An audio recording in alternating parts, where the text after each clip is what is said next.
Well, hello and welcome to another amazing guest interview here on the Profit with Law podcast. I'm your host, Moshe Amsel, and I have a treat for you.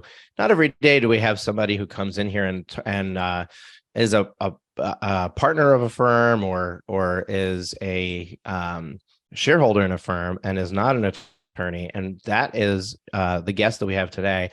And it's going to give you a inside look at what the legal industry might turn into over time. And I'm really excited to have this conversation because often when I talk to attorneys about this, many of them get very upset. They spent all this time and effort going through law school. They should have the right to exclusive ownership of a law firm. And the reality is that it doesn't take away from the legal title. If anything, it makes you think differently about the business. It makes you think about how the business should operate as a business.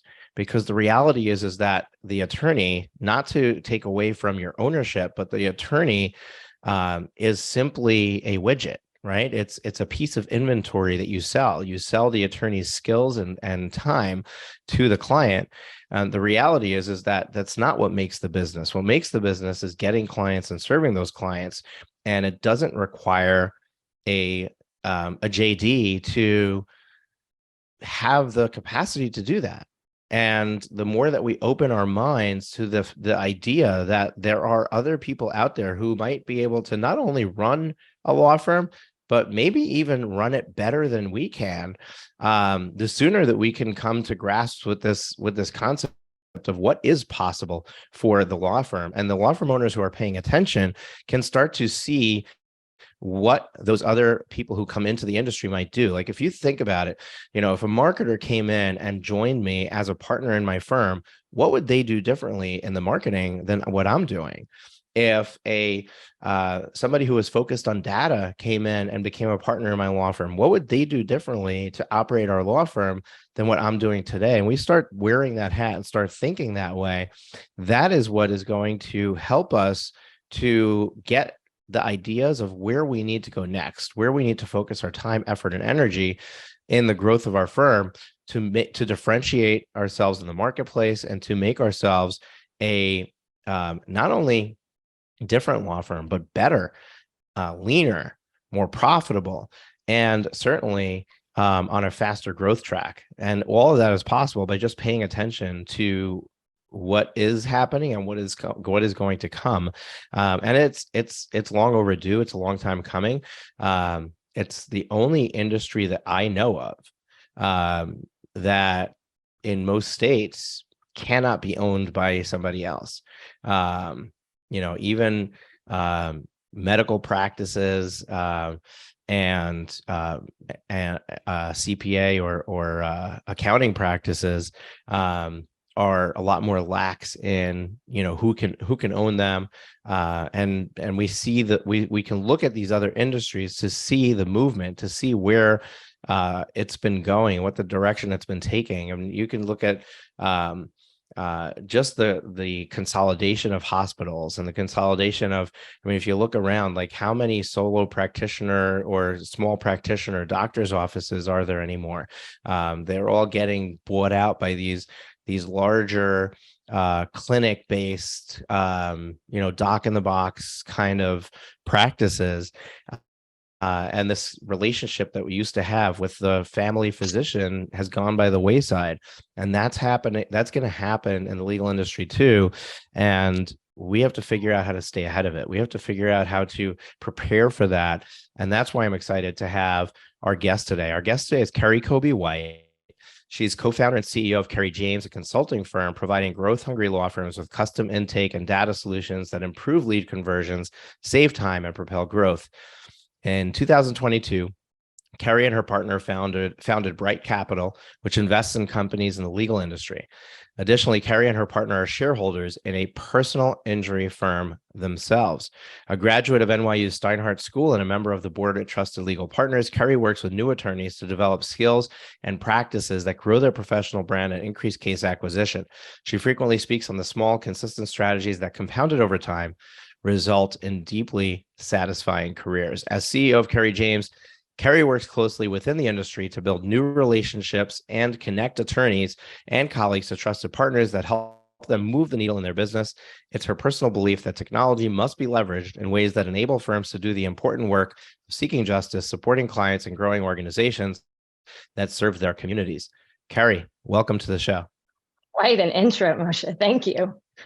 I'm so glad that you've tipped this conversation off beautifully, because I really do want to emphasize one of the things you said there about this shifting moment in the legal industry, and where you ended with my kind of pitch that we want these attorneys to have satisfying careers seeking justice. And I think that's why most people went into law in the first place. And so this idea of newcomers in the industry that don't have a JD, we can look at as a really exciting opportunity to focus on the primary skill set that the attorney has in building a satisfying career, and welcome in these other folks who may now, with some skin in the game, really propel that growth and take the business side of the law firm in a new direction. So I think it's a very exciting time. Yes, I love that. And I want to dive into how you came about to be a shareholder. But before we do that, I like to tee off with an easy question. There's our listeners out there may or may not have heard of you. Most of them probably haven't, and they want to know who you are. I gave you a little, pre-written intro, but tell us a little bit about your background, your story, how you got to where you are, and we'll jump off of there. And I think the first place we're going to go is just to understand how you ended up becoming a shareholder in a law firm. Well, that part's interesting. As you mentioned in my bio there, I am a natural connector. Don't forget people. I love meeting people. I love strangers. And so I've had the great opportunity over the last several years of meeting a ton of folks in the industry. And as any good business developing attorney will know, when you meet people and build relationships, you push your brand.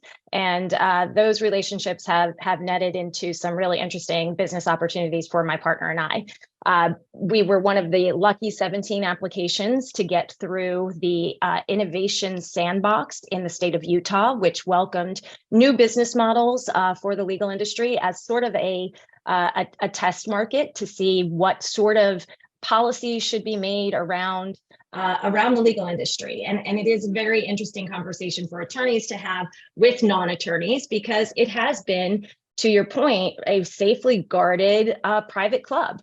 And, the fact that the bars have been the only folks really weighing in on what happens in the industry makes this particular sandboxed innovation concept unique for the state of Utah, and really an opportunity to see if we can use these tools to do what really is important, and that's expand justice.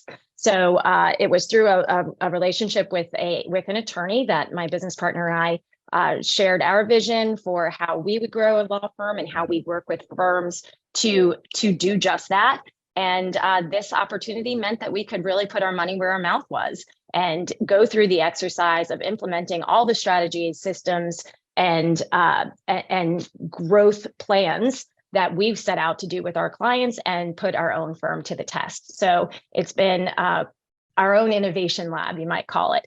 And I do think it's very much an eye-opener for attorneys who we know from many, many years of hearing it, that attorneys aren't business leaders. They weren't trained in growing a business. That's just not part of the law school curriculum. They're trained to think like an attorney, and they do a great job doing that. But it does put them at a disadvantage if they're going to be competing with law firms that now have CEOs and financial experts and marketing experts and technology experts, which all make for a really great business. And that should be an exciting opportunity, again, for the attorney to focus on the passion of serving justice.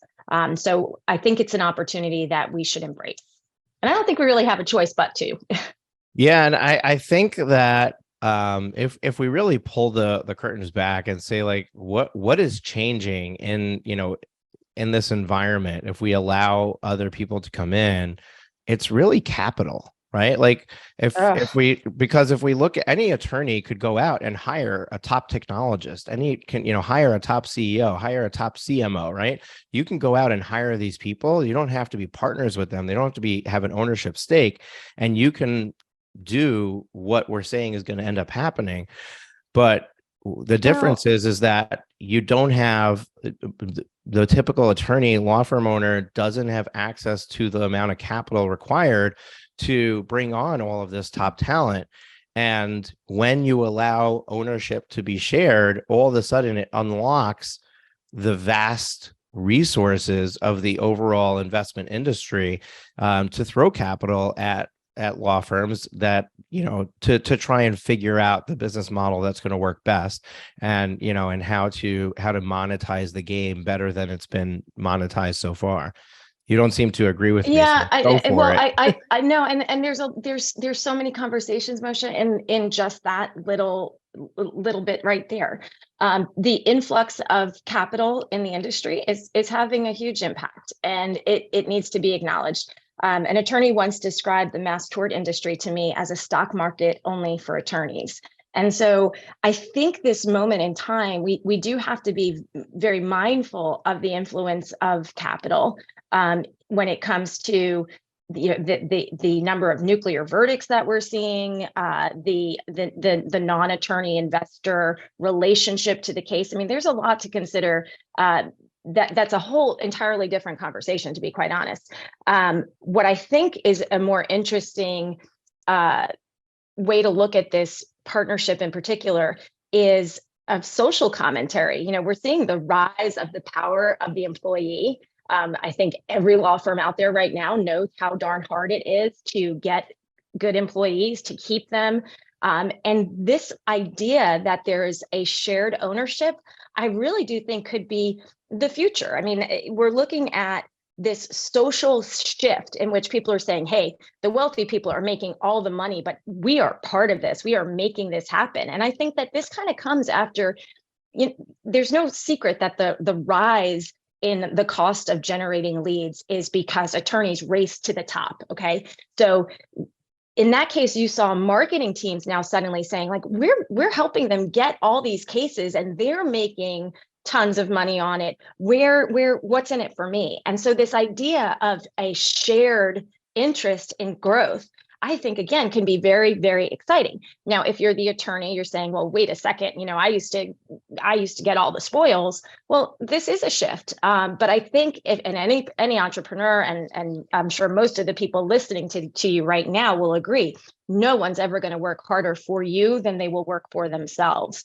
And so this idea of having equity could be a really interesting model in growing the perfect law firm, one in which everybody is utilizing their skills. And I think we have to acknowledge that the skills needed today in marketing, in intake, in finance, they're really deep skills. And we have to expect that the people we hire have a great depth of knowledge in that one area. And so maybe not kind of hire these jack of all trades, but really hire specialists. And if we build a team of uniquely specialized professionals who have a vested interest in the success of the firm, then perhaps we can take this thing to whole new levels. And that's certainly where our thinking is. But I do think it's a moment in time that attorneys need to be aware that, if you look at the technology adoption curve, I'm sure you're very familiar with it. Those folks who are standing outside the Apple store ready to buy the new iPhone the day it's released, those are your early adopters.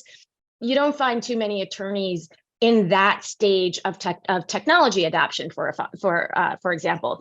But if you're listening to this podcast, you're one of the attorneys who is on that end of the spectrum, because the attorneys have their own spectrum when it comes to adopting these new strategies, new ideas and concepts in industry. And as attorneys who the industry moving rather slowly historically can say, hey, let's turn around and look at other industries to see what they're doing and how they're winning. And if we look at how other industries are winning, we can be early adopter attorneys even though we might not be early adopters in general. So there's opportunity here for the folks who are listening to a podcast like this, for sure, because you are the ones who are saying, what do I need to be focused on right now? Yeah, it's interesting because it's really all professional services that have been playing catch up in the technology game. I don't know if you know this about me, but I'm also a paramedic. So I have firsthand view and experiences in how they're working, and believe it or not, in the 911 system where I work, we didn't go to electronic PCRs or patient care reports until I think it was 6 or 7 years ago. And it's mind-boggling to think about that. Like, Yeah. IBM or Microsoft had gotten rid of paper 20 years before that. And we were still writing reports by hand with triplicate copy, leaving a copy at the hospital and bringing a copy, 2 copies back to the station, one for filing to Medicare and one for our records, right? Like, it just is insane. It is shocking How backwards it is. And the legal industry is no different. I had a conversation with an attorney maybe 2 years ago, where we were talking about me, coming on as a consultant to help him, move his firm forward. And they didn't have practice management software. And they were like 5 attorneys in the office. And it was mind-boggling to me. Like, what are you doing? Like, you're keeping written time cards on your desk? How how are you operating? Well, and if you're operating profitably like that, imagine how much better it can be if you simply adopted some technology and and took it to the next level. Exactly. The Altman Wheel report in 2019, Law Firms in Transition, said that law firms have always risen to the occasion, but only when they were forced to. Well, of course, in 2019, we were forced to. And so on the upside of the tragedy that was the pandemic, or is, however you want to look at it, we did see technology make a huge push into the legal industry, and it had to. And so the thesis in the Altman Wheel report was, we can do hard things. We just have to be a little bit more aggressive about it. And this influx of new talent in the legal industry, I think, will push that agenda, and seeing that service industries do get there. You made such a great point in your intro when you were talking about the solo practitioner. Certainly, I mean, I used to go to a dentist in his house. He had the little side office door. Yep. That doesn't exist anymore because you can't compete. And what we are helping law firms do when we come in with our technology solutions and our data-driven strategies is we're helping folks compete with some of those bigger firms. We're seeing mergers across this industry like crazy. And there's tremendous learning in that if we step back and look at what's happening, not just in our own industry, but in other industries. They push toward technology and automation well ahead of the legal industry. They merged. And you know what that merger is about more than anything, Moshe? It's about the data. If we have more data, we can make better decisions. And if you're one guy signing 7 cases a month, it's going to be really hard to make data-driven decisions. But if you partner with 7 attorneys and now all of a sudden you've got 60 cases a month, now we can start to see trends. We can identify where our strongest lead sources are, referral partners. We can start to make decisions that move the needle and help us compete with some of those larger folks. So what we've seen happen in other industries is happening in legal. And I'm not going to lie, Moshe, part of why I have invested so much time in the legal industry in the last 10 years is that I am always a day late and a dollar short. And I have been looking at all this stuff happening, and I knew the legal industry was a slow mover, generally speaking. And I said, hey, we can do this in the legal industry because they're not there yet. And it's the God's honest truth. When we meet at conferences and we talk about things that other industries have been doing for years, I kind of feel like I'm bringing something shiny and new. And that's where the legal industry needs to focus on. What is new for us is really not that new. So that it means it's not as costly. It's well tested. We have a track record that we can bring to law firms. And so there's far less risk in adopting some of the things that we need to focus on now. And that is obviously technology, automation, and data. Yeah, I want to dive into the data piece of it, but I'm going to table that for a moment because I'm sitting here always when I'm doing these interviews, I'm always trying to think like when somebody's listening to this, what are the questions they're coming up Mhm. with? And there's a few things that I want to layer together into one question or one idea and then get your opinion on it. First, the biggest obstacle for the legal industry and the advancement of the industry is the bar associations and their unwillingness to move forward and to do things differently. I mean, you just look at advertising as an example, like it's only in the last 15, 20 years. 1977 was when they first could actually advertise. Right, but even then, it was very limited on what they can do. It's only Right. in the last 20 years or so that it really opened up, and now they're able to pretty much participate in almost all marketing campaigns. Even then, I Mhm. mean, there's so many times where you're like, okay, this is what I think I should do. Wait, let me go back and read the rules and make sure I'm not violating Absolutely. them, right? Yeah. Um, and even simple stuff like this is attorney advertising on everything that you put out Mhm. there. Um, and that stronghold that they have and lack of critical thinking is really an impediment to the overall growth of the industry. Then we go to the small law firm owner, right? And that's really who, like, my audience is not somebody working in a major law firm. It's either a solo practitioner or somebody who's built their firm to 3-4 attorneys. And maybe I have Mhm. somebody with 50 attorneys listening. I don't know, but most of the people listening to the show are in that really small law firm category. And when you start painting the picture of, well, you need data, and data requires, it's almost like we're about to do a marketing test, right? And I'm going to try physically mailing something for our upcoming law firm growth summit, which, by the way, I don't know when this is airing. It's probably airing after the summit, so you probably missed it. But in case it's not, in case this airs before December 5th, lawfirmgrowthsummit.com is where you go to register. If it's after that, you can go to there and get on the wait list for the next one. But our summit is a 3-day virtual conference, and one of the things we're doing is we're testing physically mailing promotion to attorneys to register. And we've got our digital marketing campaign dialed in, but that has actually declined over time because of iOS restrictions and things like that, where we have a harder time finding our audience and marketing to them. So we're actually going back to snail mail and testing that, and we're Mhm. testing it with like this video card thing that we're Yes. sending. So they get a package. If somebody gets a package in the mail, they're opening it, whether even Oh, if it's it the looks like shock and junk mail, awe. right? So they're going to open it, and they're going to open it. It's going to be a video of me telling them about the event. And we hope that that's going to move the needle on registrations. But we have to send enough units to be able to extrapolate data from it, right? If we send 10 of Absolutely. them and nobody registers, it doesn't mean that it won't work. It just means we sent it to the wrong 10. If we Right. send it to 100 of them and 10 people register, then we might start to be able to say, well, it's about 10% conversion rate, right? But the reality is it's only 100. It's still a very small test. Small sample. Yeah. Did we send it to the wrong geography? Did we send it to the wrong set of law firms? So there is a number, and I don't know what the number is, but there is a number of these that we need to send out to be able to actually derive a Mhm. result from the test that we're running. So your point of the law firm who's bringing in 4 or 5 clients a month versus a group of attorneys who are bringing in 60 clients a month makes a big difference in how you can understand your market, understand where your clients are coming from, and how you can improve your process. You can start to understand where you're losing them along the way. Like, could we do a better job in show ups? Could we do a better job in our conversion from consult to client? But it's hard to extrapolate that data with the small quantity. And Yeah. this is a very long-winded question here, but here's the question.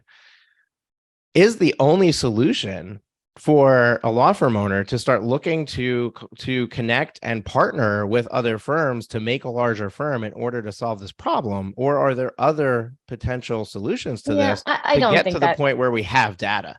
Right. And I don't think that's the imperative, Moshe. I think there are many different business models. And there are certainly, I think, plenty of attorneys can remember the Matthew McConaughey movie when he's that tireless Mississippi lawyer.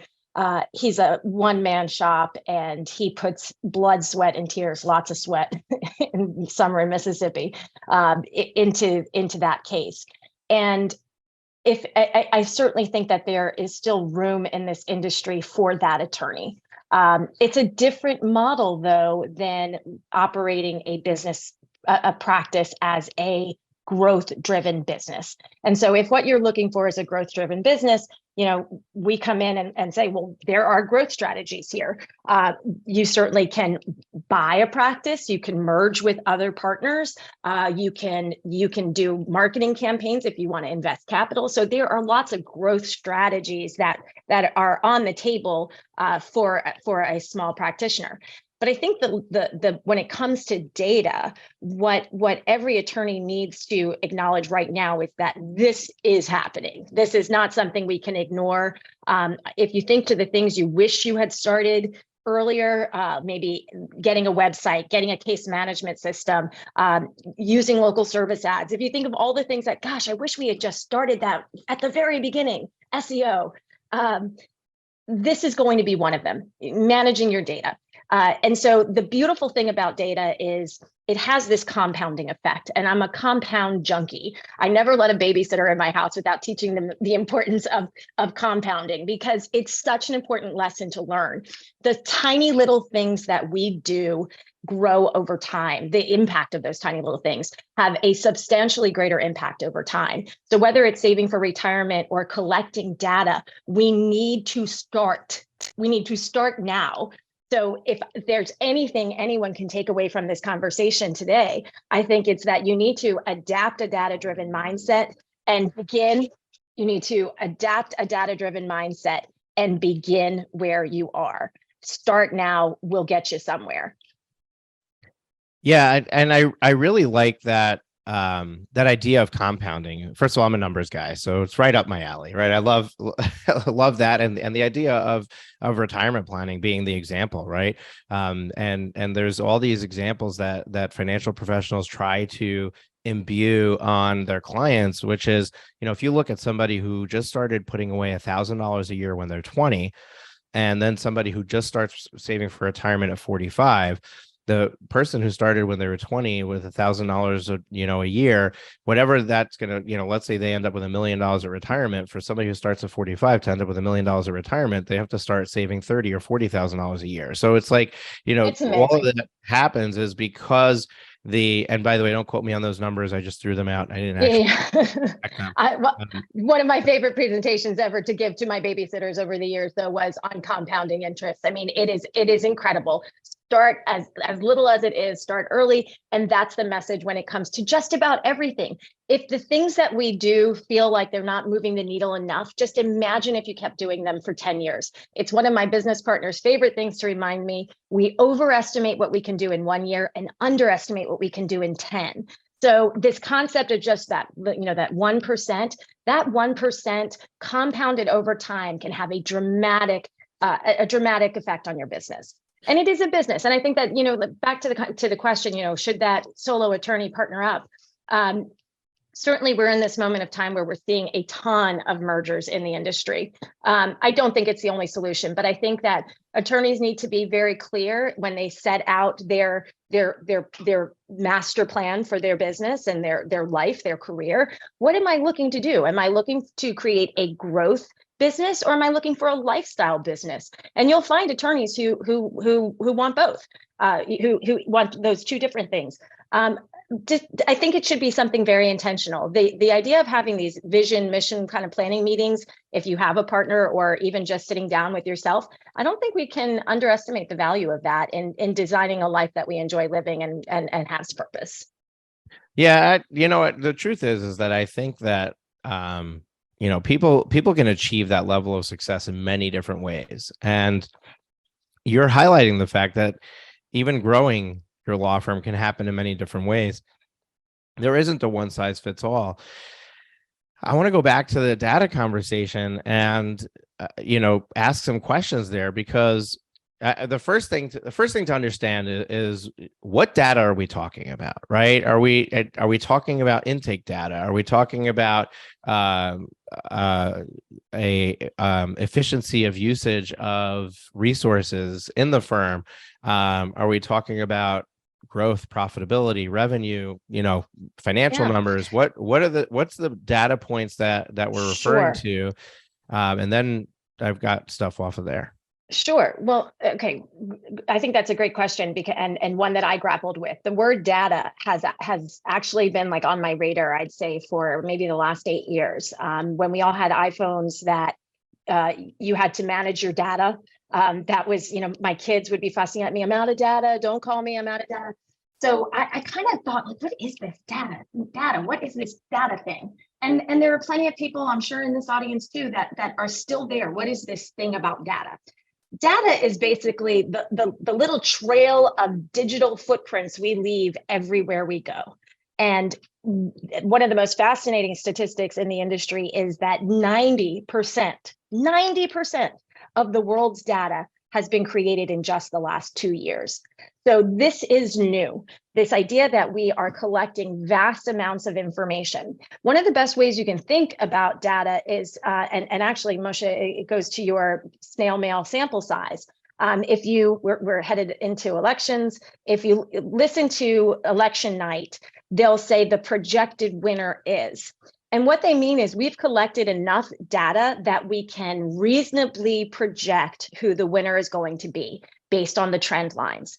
And that's when you're asking the question, what data are we collecting? The answer is all of it. We're collecting data about when the phone rings, where the calls come from, how long they're on the phone, what time of day is most active, how much a case costs, how much a case is worth to us. And when we gather all this information, like what we have now is just data, and we layer on meaning, which there's a whole new role that's becoming one of the most valuable professions out there. It's called a data translator. This is someone with deep, meaningful company knowledge and the understanding of how data works. And if you look online for data translator courses, these are booming because this is where what business needs. Businesses need people who aren't mathematicians and data scientists, but people who can look at your aggregated data and give you insights, give you the business intelligence that's going to help you make better business-driven, data-driven decisions. So when I sit with a firm and say, what kind of data-driven decisions you should be making, we're talking about the return on ad spend, the source of your highest value leads, the closing rate of your team. How many times do I need to make the phone ring to get an actual opportunity? How many opportunities do I need to sign a new client? Have I reached a level of market saturation? Have I reached the point of diminishing returns in my ad spend? Where is my brand strongest? Where do I need to improve my brand perception? Is my outsourced team performing better than my in-house team? These are all data points if we're collecting them and centralizing that data in a way that we can make meaning out of it. And that's the thing that I think most firms are going to struggle with is, I talk a lot about this data journey. Whether you know it or not, you're on a data journey, and you're going to look back in 5-10 years and you'll see where you are at that point and wish you had started somewhere.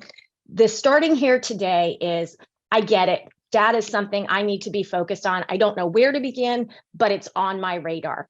If you move to that next level, you recognize the value and you're collecting data. And most of the people listening to this podcast already are doing just that.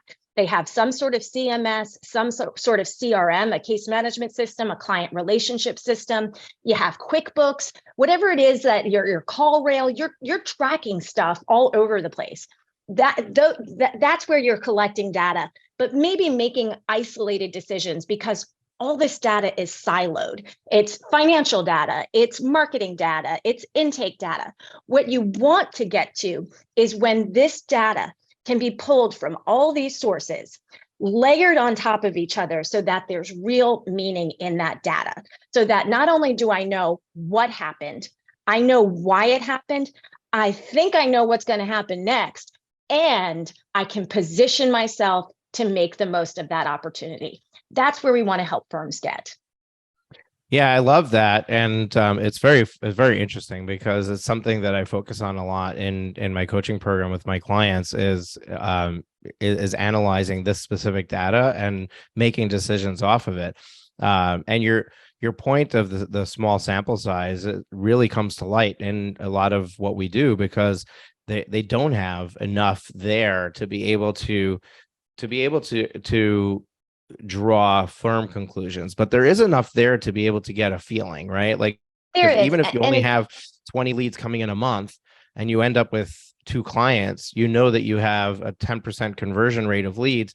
It might not be a true 10% if you went to 100 or 1,000 and looked at your results, but it is enough for you to be able to now look at the steps along the way and say, okay, we're converting at this stage at 20% and this stage at 50%. So if we just raise the 20% to 50%, we'd have that much more at the end, it's and better than move from going it. on gut. It's better than going on gut. I mean, that's Absolutely. the thing here is one of the, I think it's Michael Gerber, a great line that says, when you're making decisions without data, you will either be wrong or lucky. And really, that's a very hard Or right, mindset. right. It's possible. Or, well, Yeah, I guess that's the lucky you part, could be right? Like right, but it would be a lucky it's move. luck, right? You're right. And I think that that's a very hard mindset for many attorneys to adapt to, because they have been told, they have been trained to use their judgment. Hmm. That is part of a lawyer's training, is to interpret and judge. And so they're not used to doing that with numbers. They're used to doing that with words. And so I think it's very typical for an attorney to go with gut. That's what they're good at. But when we see that, when we have data, then we really can make much better decisions. We want attorneys to layer their deep knowledge of their practice into those data-driven insights. But when you combine the two, you'll have such a better outcome. Jim Barksdale, one of my absolute most favorite data quotes is, if we have the data, let's go with the data. If all we have are decisions, let's go with mine. Excuse me, opinions. Gosh, if all we have are opinions, let's go with mine. And I think that says it all right there. Use what we have to make the best decisions. And I know most attorneys out there are, to some extent, using their data. So the next move for the firms that are going to be the growth models, the firms of the future, these are the ones that are centralizing their data. They're pulling it from all these various sources. They're visualizing it. It's getting sucked into a single dashboard that the data translator, this person in your firm who recognizes the value of data, understands the company, and can garner meaning from what they're looking at, will help the firm make the decisions that are going to propel growth. It's interesting that we came around it to this place of a dashboard, and I'm just looking up real quick on our website. I used to be able to throw these episode numbers out like off the top of my head, You have more data. but yeah, exactly. We're over 300 episodes, and now I can't say, Exactly. oh, it was episode number 27. Yes. We in episode 144, we had Mike Morse on the podcast, and Oh, Mike yeah. talked about this idea of a dashboard. He called it, you need a jumbotron for your office, right? Like if you're in a stadium, there's a jumbotron where they're showing you Absolutely. exactly what's going on in the game, and how many, who scored, and what and they're giving you all the statistics. And you need a jumbotron for your law firm, to be able to look at the numbers and know what's happening at all times. The interesting thing is that most practice management systems are not created from the viewpoint of providing the data. And even worse than that, I mean, if we're looking at the intake side of it, most practice management systems are not designed for intake. I mean, that's why we have No, no, no. Lawmatics and Yeah. Lexicata, which was bought by Clio and is now Clio Grow, because they're designed specifically to handle the intake side, the CRM side, before they become a client. Right. Which, even that, like, it's almost like the technology in the legal industry was created out of necessity and not out of vision, and we have to get to that point of vision. Brilliantly said. And the problem right now is that it becomes very difficult for a law firm owner to recognize how to extrapolate the data and put it into meaningful context. And it's a big challenge. I mean, we had at our last Law Firm Growth Summit, we had Law KPIs was one of our sponsors, and they created a technology tool to start pulling that information and turning it into KPI dashboards for you. And I don't know enough about the product to know what it does or to know how it works and which systems it works with. But I know that most of the practice management systems today, when you want the data, you're going to have to run reports, count numbers manually, things like that. And, or use Excel and extrapolate it from there. And it's time consuming. And that's what we consider the third step of that journey is I'm collecting data. And like I said, most of the firms listening here are collecting data. It's a matter of centralizing it. And that's what we do. We build these dashboards so that you have that Jumbotron on your desk. You can print out the reports to send to whoever you want to send to, but we're connecting all the dots between that unstructured data, which is just out there as little points in time, and pulling it into a centralized location that we can use to now make sense of it. And if you're really interested in building a growth practice, it's really motivating to have those KPIs, those key performance indicators, set the goals, set a scale toward reaching those goals. I talk a lot about building systems, and we focus on the 5T. Every system is built on the 5T: teams, tools, tactics, targets, and tracking. Where are we going, and did we get there? We have to know where we're going. So if we work with a client, and I'll tell you, Moshe, we have built our own software for the purpose of connecting marketing and intake. The value in connecting your marketing and intake data in an integrated fashion is going to enable the firm to source the highest value leads at the lowest cost. So we built that system. Data was the outcome of that system that we now said, wow, this is incredible. Let's put the financial data on top of the intake data on top of the marketing data. And so now we have this system where we're evaluating marketing, intake, and finance all in a single platform. And if you're trying to compel growth, that is highly motivating. Losing weight is exciting, right? Stepping on the scale and seeing it's gone down, or if you're trying to build muscle, seeing it's gone up, it's really motivating. Maintaining weight is really boring because it's just not that exciting to see that you haven't moved the needle, literally. Right. When you build that dashboard for your company, for your firm, you now have that scale to get on every morning, and it's incredibly motivating. We see the impact it has on teams. We see the impact that it has on firms. Having targets, tracking progress toward those targets, having the ability to make decisions based on real data insights. This is where the exciting growth is. And the firms that embrace that bring someone like us in to source all these data, centralize it, and visualize it, it's going to make for a very exciting practice. Yeah, I think it's even more than that, right? Like, it's great to be able to monitor it, and it's great to be able to see the progress. But what we've been able to do with our clients is to help them to create a reward system for their employees based on hitting those metrics. And you talked earlier in this episode about the fact that people are going to work much harder when they're working for themselves than when they're working for somebody else. And when they know that I have an outcome that if I hit that outcome, or if we collectively hit that outcome, I'm going to benefit personally, whether it's financially or some other incentive. That is going to motivate me so much more and get me involved so much more in the process. And it's going to build a better firm too, though, Moshe. Like in addition to that individual data on any team member, what their conversion rate may be, you're also identifying where your weaknesses are, which give you training opportunities and the ability to go shore up the foundations of your system. So if you can see, wow, we're doing a great job, except for, Friday afternoons, what can we do to really incentivize people to keep their head in the game on Friday afternoons? When you have the data, it is the insight that you need to make improvements to your practice. So I don't think that this is just about, ooh, cool, pretty little dashboard. Let me look up at the Jumbotron just to see where I am. That's not the point. It's to look at that dashboard and say, what do I need to do now? And I think that that's, the things that excite me as a business owner are learning from that data to go, ooh, you know what we should do? Because, you were saying about that firm that maybe they only signed 2 cases. When you look back over the year, though, you can say, wow, wait, we sign 2 cases almost every month, except every October, we sign 5. So what's going on in October and what are we doing differently? Oh, well, you know what? We always sponsor the back to school campaign and we're at the community fall festivals all fall long. And wow, look at how that affects us. So even a little bit of data is going to be better than none at all.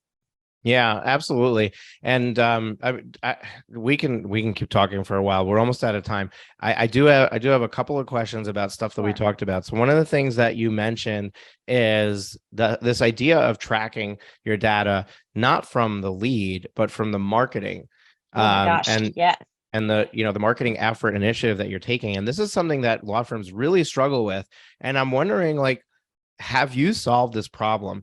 Because absolutely, you don't always know where the lead is coming from, right? Like, absolutely. So most people, their solution is to ask when the lead comes, oh, how'd you hear about us? Right. And everyone's answer is, well, Google, right? Like, oh yeah, because before they called you, no matter where they heard of you from, they Googled you.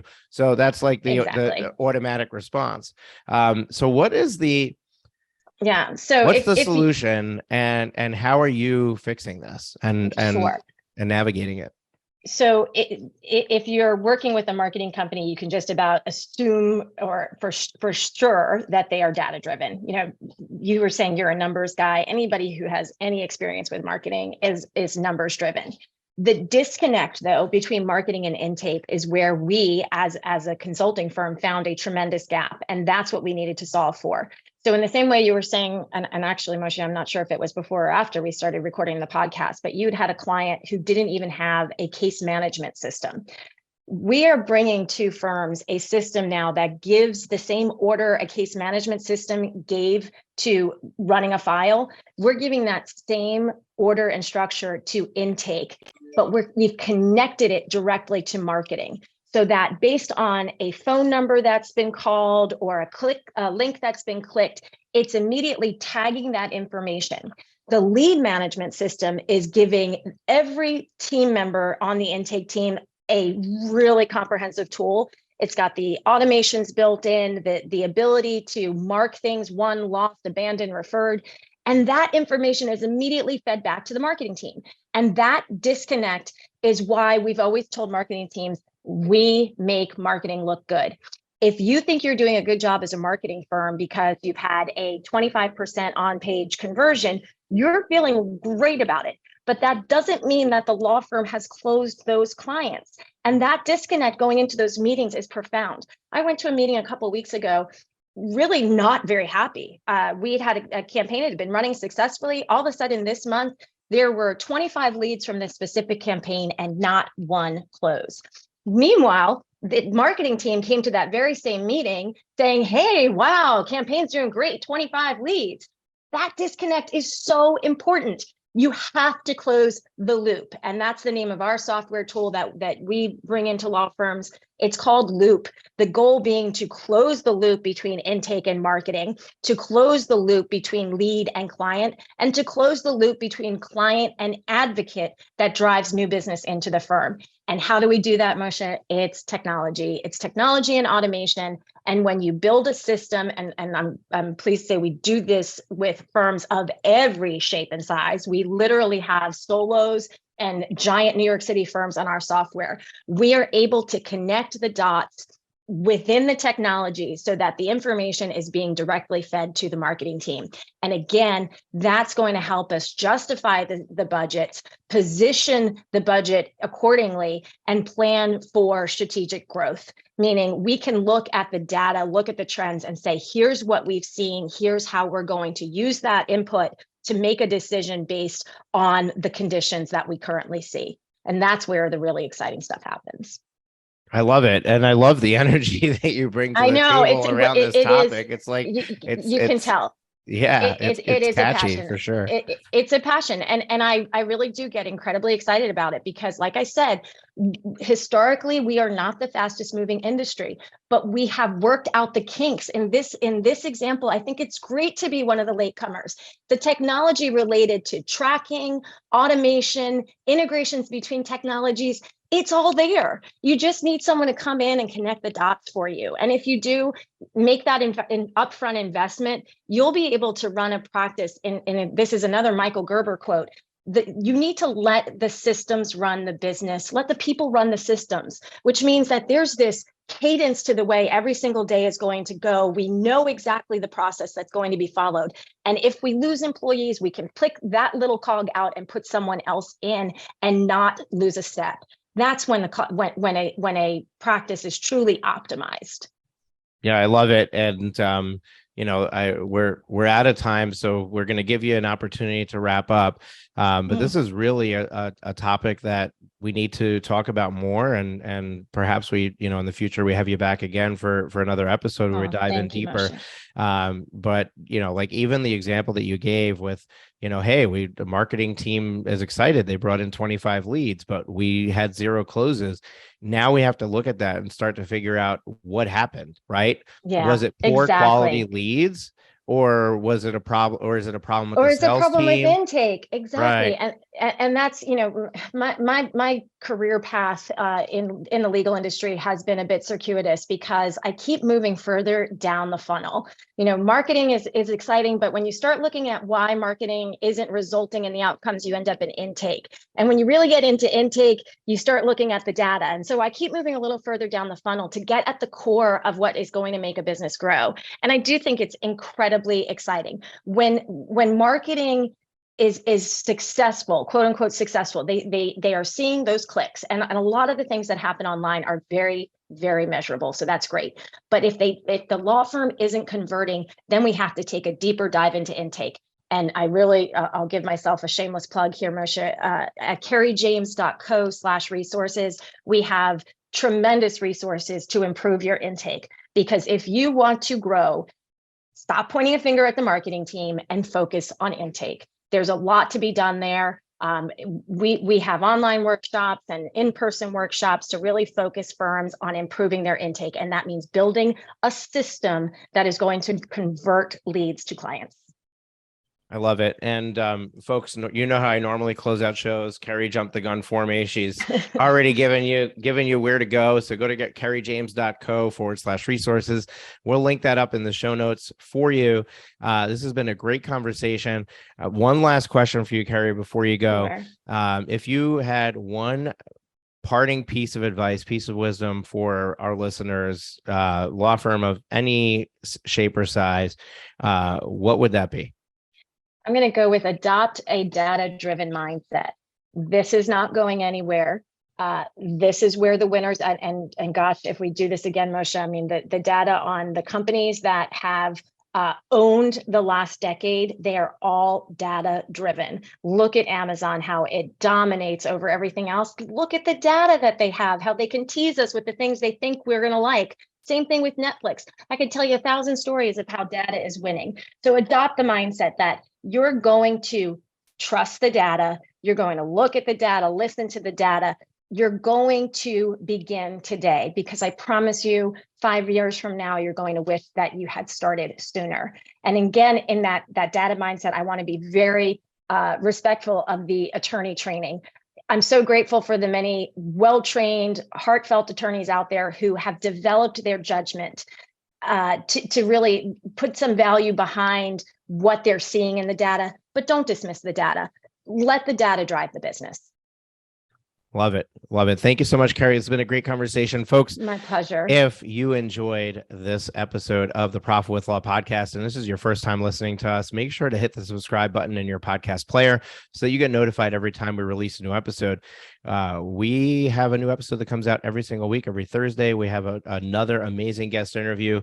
Really excited about what we have coming your way and what we've produced in the past. You have well over 300 episodes to binge on. Go back and listen to some of our oldies but goodies, and the new stuff that's coming out. So make sure that you're subscribed to the show. We also, if you're on our marketing list, which you can sign up for at profitwithlaw.com, we also send out a weekly newsletter where our team is pulling out an old episode that has gotten some significant results as far as listener traffic, and letting you know, hey, go listen to this one. This is one you might have missed that is really good for you to listen to. Is that data driven, Moshe? It is. It is Hey, data driven. Look at the data. It tells you which one people want to know about. See that? Yep. Unfortunately, we are manually compiling that data. So there's somebody on my team every single week, once a week, goes in and updates the download information, all that good stuff. And we have something that we look at in our weekly team meeting every single week, specifically for the podcast, but for a lot of other things that we do. Everything is, for us, it's manually created, but we have dashboards we look at to see how we're doing and to make sure we're trending in the right direction.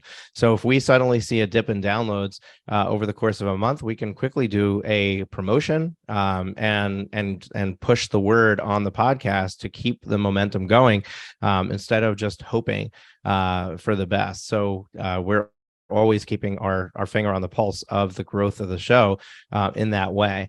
And then, to your point, like we need to understand what the show does for us, right? Does it bring us direct leads? Does it allow leads to convert because they've been listening to us for long enough that now they're ready, as soon as the offer is out there, they're ready to buy.